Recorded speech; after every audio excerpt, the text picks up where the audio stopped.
안녕하세요. 오금한다의 오금입니다. 오늘은 내용을 말씀드리기 전에 영상을 하나 보여드릴 건데요. 이 영상이 1998년도에 나온 방송이거든요. 이거를 농가를 소개하는 건데 지금 26년이 흘렀잖아요. 그러니까 저 방송을 참고로만 보시고 26년 동안 기술 개발을 안 하고 가만히 있던 게 아니니까 이제 그거는 좀 참고를 해주시고, 그 다음에 영상이 한 8분짜리인데 제가 안에서 불필요한 부분은 좀 편집을 했습니다. 그 편집한 것도 참고를 해주시고요. 그리고 편집기에 보니까 전에는 일일이 다 번역을 했는데 자동 번역기가 있어가지고 이번에 자동 번역기를 한번 써봤거든요. 그래서 직역을 하게 되면 좀 이해가 안 가는 부분도 있긴 해요. 그런데 중요한 부분은 제가 타이핑을 다시 했고, 중요하지 않은 부분은 그냥 뭐 어느 정도 이해만 하실 것 같아서 그냥 놔뒀으니까 영상 한번 보시고 설명드리겠습니다. 木の幹のように太い茎。見上げると葉は横に広がり、たくさんのトマトがなっています。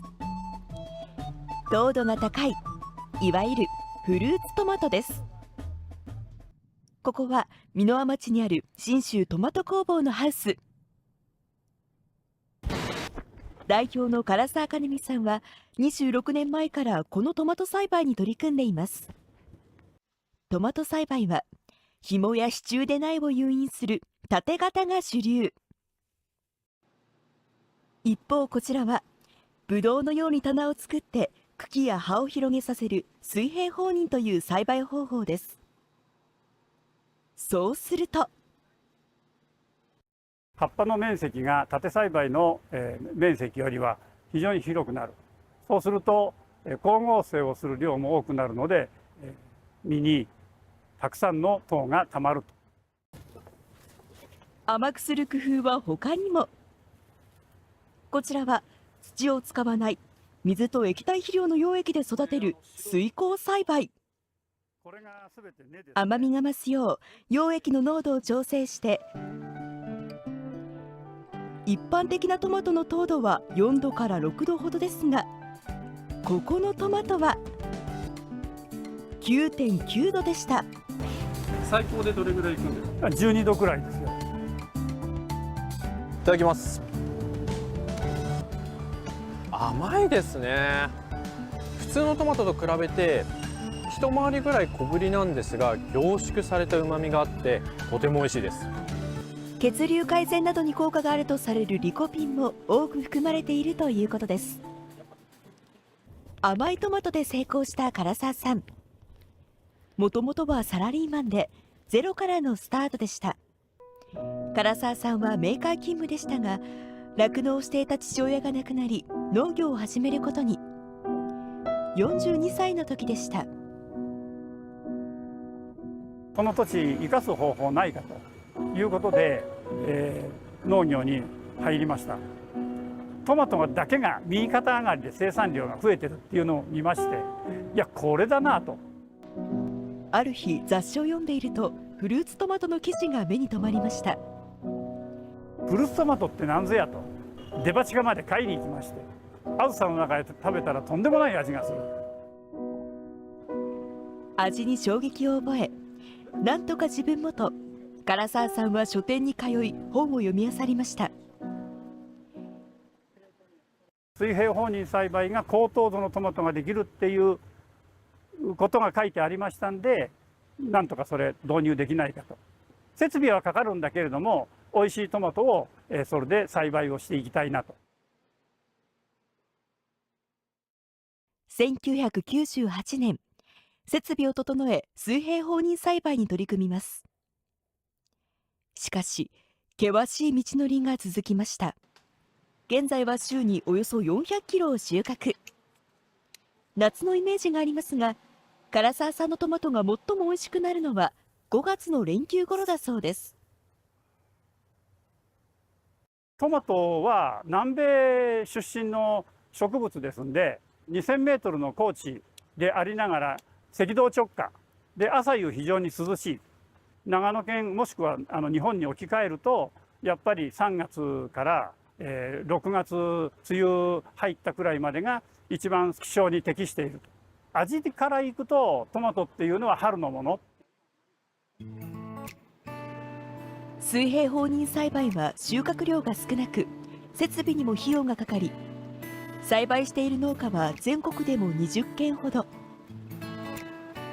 決して楽な経営ではありませんが、唐沢さんはもっと魅力を広めようと、北進や中心に販路を拡大する考えです。今後もですね、ここの地域だけじゃなくて長野県全体の中で、広げていきたいな。健康のため、美容のためにぜひうちのトマトを食べていただければ嬉しいなと思います。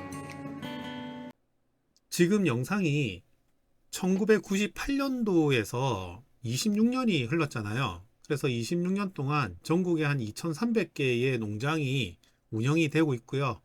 그 다음에 수평 방임 재배랑 여기 보시면 밀식이거든요. 요런 밀식으로 해서 총 2,300개가 있고, 제가 연수를 받으러 간 곳도 수평 방임을 했습니다. 수평 방임을 하는 곳과 그 다음에 밀식을 하는 곳을 두 군데를 운영하는 데를 가서 제가 연수를 받았거든요. 그래서 요 수평 방임의 장점이 있고 밀식의 장점이 있습니다. 그거를 상담을 할 때 제가 설명을 충분히 드리는데 거기에 대해서 고민을 굉장히 많이 하시더라고요. 그리고 현재도 공사가 계속 의뢰가 들어오기 때문에 일본에서 공사가 너무 바빠가지고 한국에 공사를 한다고 해도 공사팀을 보내줄 수가 없다. 그래서 한국에서 알아서 해라. 뭐 그렇게 지금 얘기가 되고 있습니다. 그러면 하이포니카를 투자를 얼마를 해서 얼마의 수익을 얻을 수 있는지 저희가 다른 데하고 비교하진 않을 거예요. 이거는 회사 내부 자료다 보니까 이렇게 온라인으로 공개하기가 사실 좀 꺼끌었습니다. 제 입장에서는. 그래서 이런 거 가린 부분은 다른 작물에 대해서 설명을 해 놓은 거거든요. 그래서 요거 가린 거는 조금 이해를 해 주시고요. 저에게는 이거 공개하는 것도 사실 큰 용기가 필요합니다. 여기에 보시면 H12형이 있고 H6형이 있거든요. 이 베드 사이즈에 따라서 이 형태가 다릅니다. 그러면 안에 들어가는 작물이 달라지기 때문에 요런 부분에 있어 가지고 작물을 어떤 걸 하냐에 따라서 저희들이 요 베드 선정을 하거든요. 근데 요 베드를 요렇게 해서 얼마를 수확을 했다. 요런 거를 일본에서 통계치를 내는 게 있습니다. 이게 2021년도에 만든 거거든요. 그리고 우리나라하고 조금 다른 게 뭐가 있냐면은 여기 이제 중류, 뭐 기름값이라든지 전기세, 수도세 이런 게 우리나라하고 좀 틀려요. 그 다음에 여기에 보면은 뭐 다른 비용으로 해서 기타 비용으로 해가지고 재료비라고 돼 있는데 이거는 수정벌도 여기 들어있는데 일본은 수정벌이 엄청 비쌉니다. 그렇기 때문에 요거를 한국식으로 조금 바꿔가지고 저희들이 한번 계산을 해봤거든요. 600평을 기준으로 했고요. 지금 저희가 다른 회사들하고 비교하는 거는 올릴 수가 없어요. 왜 못 올리냐면은 토경 대비 토경을 하시는 분이 투자하는 금액과 저희 하이포니카하고 시스템이 다르고요. 그 다음에 양액 재배 하시는 분들하고 저희하고 시스템이 다릅니다. 그렇다 보니까 비교할 수 있는 군이 없어요. 비교하고 싶다고 하면은 뭐 굳이 한다면 아쿠아포닉스 뭐 그런 건데 아쿠아포닉스나 저희나 시설비가 비슷비슷합니다. 그 다음에 행잉베드 있죠. 행잉베드하고 저희하고 시설비 얼마 차이 안 납니다. 그런 거를 감안을 해주시고 저희가 괜히 또 다른 데랑 비교했다가 뭐 니네 거가 좋니 안 좋니 뭐 이런 얘기 또 듣기도 싫고요. 그래서 저희들 것만 얘기를 하겠습니다. 저희들 거 이제 600평을 기준으로 했을 때 씨앗이 흘리면서 버려가면서 쓰더라도 1년에 200만 원이 안 들거든요. 그런데 저희가 200만 원을 잡았고요. 근데 비료도 1년에 한 400만 원 정도 들어간다고 보시면 되고, 약품 뭐 저희가 농약은 가급적이면 안 치려고 하지만은 농약이 아니더라도 영양제라든지 이런 거는 이제 좀 살포를 해야 되니까 그거를 한 150만 원을 잡았습니다. 그리고 난방비는 전기로 대체할 거라서 전기요금을 월 250만 원을 잡았거든요. 이것도 600평이면은 엄청 많이 잡은 거예요. 그래서 1년에 한 3천만 원 정도 들어간다고 보고, 그 다음에 수도요금은 이 정도 안 들어갑니다. 뭐 한 10만 원도 안 들어갈 거예요. 한 5만 원 정도 들어갈 것 같은데, 저희가 그냥 아주 좀 맥시멈으로 잡아가지고 2급수 농업수를 쓰는데 한 20만 원 들어갈 것 같다. 뭐 요 정도 잡아놨고요.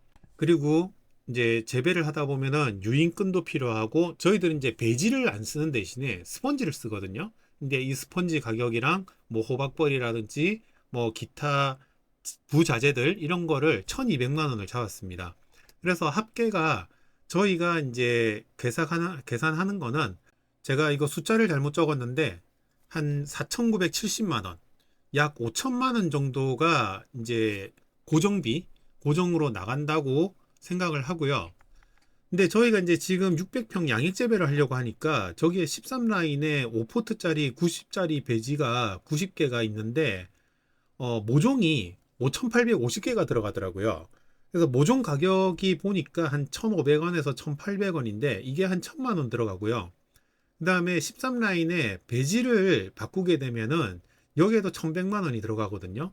그래서 합계가 뭐 한 2,200만 원에 여기에 플러스를 시키시면 될 거예요. 근데 뭐 모종값 200만 원 이거 빼더라도 비료하고 다른 거는 모르겠습니다. 근데 2,200만 원 정도 여기에서 포함시키면 된다. 그러면은 한 7천만 원의 이제 비용이 들어가겠죠. 일반적으로 하시는 데는. 다른 거는 다 비슷하게 들어가니까요. 그러면은 아까 일본에서 보내준 그 자료를 토대로 해가지고 약 33톤이 수확이 되고요. 이 방울토마토입니다. 이제 포트가 세어보니까 1448개의 포트입니다. 그러면은 한 개의 종자당에서 23kg를 수확한다는 결론이 나오거든요. 근데 단가도 일본은 8,000원 정도에 나오는데, 제가 국내 사정을 봤을 때 한 5,000원 정도 잡으면 될 것 같다. 그래서 제가 이제 키로당 5,000원을 잡았고요. 판매 금액이 1억 6,500이 나옵니다. 한 1억 6,600이 나오네요. 그래서 거기서 앞에 보여드린 요 경비를 빼고 나면은 그 다음에 사람을 써야 되잖아요. 근데 본인이 일을 하든 아르바이트를 불러서 쓰든 한 5,400만 원 정도는 들 거라고 보고 5,400만 원에 노임을 잡아놨고요. 그리고 감가상각비를 한 600만 원을 잡았습니다. 뭐 여러 가지 600만 원이 사실 턱없이 작은 돈이긴 해요. 감가상각이라고 친다면은. 근데 감가상각비라는 거를 세이브를 시켜놔야 되기 때문에 한 600만 원 정도 감가상각을 해놨고요. 그러면 경비가 한 1억 900, 한 1억 1000만 원 정도 이렇게 경비가 들어가고, 이 금액에서 판매만 잘 된다면은 5,600만 원 정도의 600평에서 수익이 난다. 이렇게 계산이 되더라고요. 그 다음에 이거를 저희가 지금 540평에 견적을 5.4억 정도 받아놨습니다. 평당 한 100만 원 정도 잡히거든요. 그래서 이 100만 원에서 플러스가 될 수도 있고 마이너스가 될 수도 있어요. 그런데 실제로 평당이 100만 원까지는 안 가는데, 이게 수입 제품이 되다 보니까 수입하는데 거기에 나가는 이제 관세, 부가세, 그 다음에 뭐 운반비 이런 거를 다 따져보면은 평당 100만 원이 나오게 되더라고요.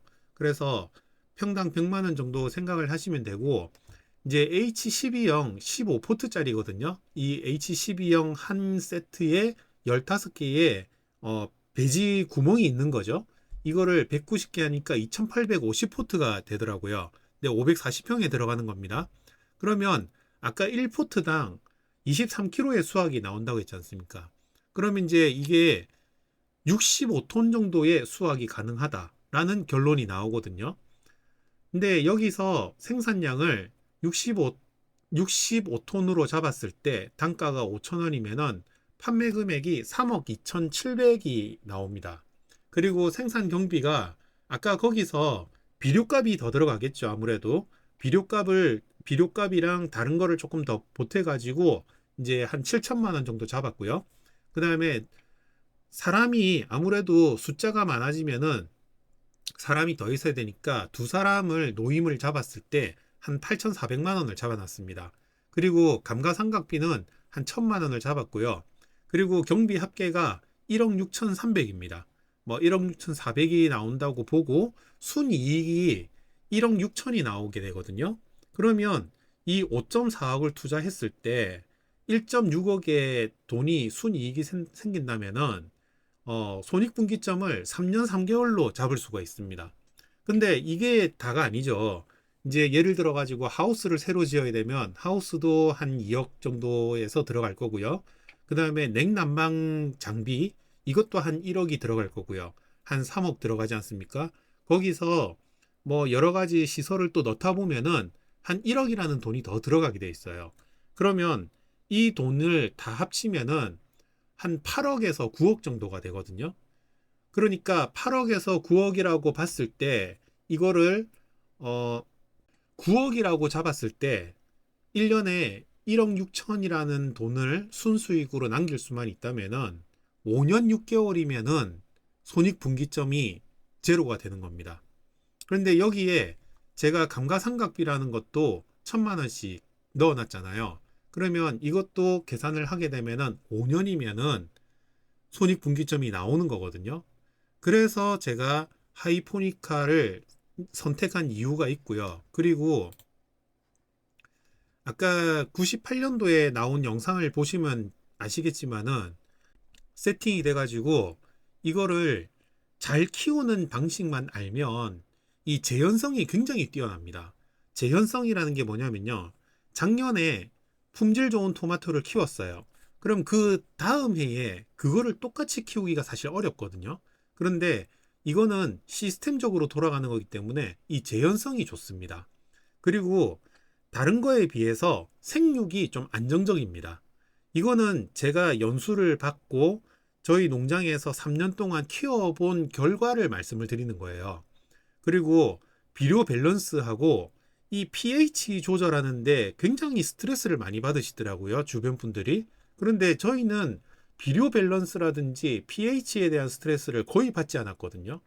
초창기에 제가 잘 몰랐을 때는 이런 스트레스도 조금 있었어요. 그런데 저희가 키우면서 경험을 해보니까 저 pH에 대한 스트레스가 거의 제로였습니다. 그리고 설치하고 난 뒤에 작물에만 집중할 수 있고 그 외적인 데는 관리하는데 별로 그렇게 많이 에너지가 소모가 안 되거든요. 그렇다 보니까 설치 후 관리가 쉬워요. 그리고 이 과실에 대한 품질이 토경만큼 잘 나옵니다. 요거는 제가 얘기를 하는 건 아니고요. 저는 사실 과일에 대한 기준이 조금 높은 편이거든요. 그래서 제가 먹었을 때 맛있다고 한 게 아니라 저희 농장에 오셔가지고 저희 토마토를 드신 분들이 맛있다고 해주셔서 아, 이 품질이 괜찮구나 라고 판단을 하고 있는 거고요. 그 다음에 아까도 다른 배지라든지 뭐 다른 소모품이라든지 그 다음에 그 배지를 버릴 때 버리는 비용이라든지 이런 거에 대한 런닝 코스트가 굉장히 낮습니다. 씨앗은 사실 뭐 5,000개가 들어가더라도요. 5,000개 씨앗 사는데 한 200만 원이면은 남을 거거든요. 엄청나게 낮거든요. 근데 뭐 종자마다 다르니까요.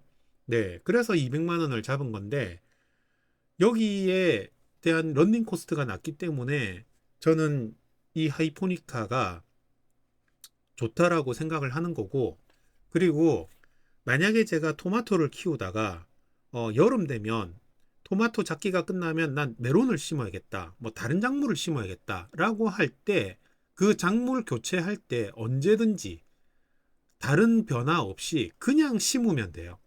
그러니까 작물 교체하는 거에 있어 가지고도 스트레스가 없습니다. 그런 부분이고, 또 제가 키워보니까 1년, 2년, 3년 차에 딱 한 가지, 광합성, 빛이 부족한 거 말고는 나머지 온도라든지 냉해라든지 이런 부분에 있어 가지고 키우기가 쉬워요. 이 기후변화에 좀 강합니다. 그러니까 제가 이 하이포니카를 선택을 한 거고요.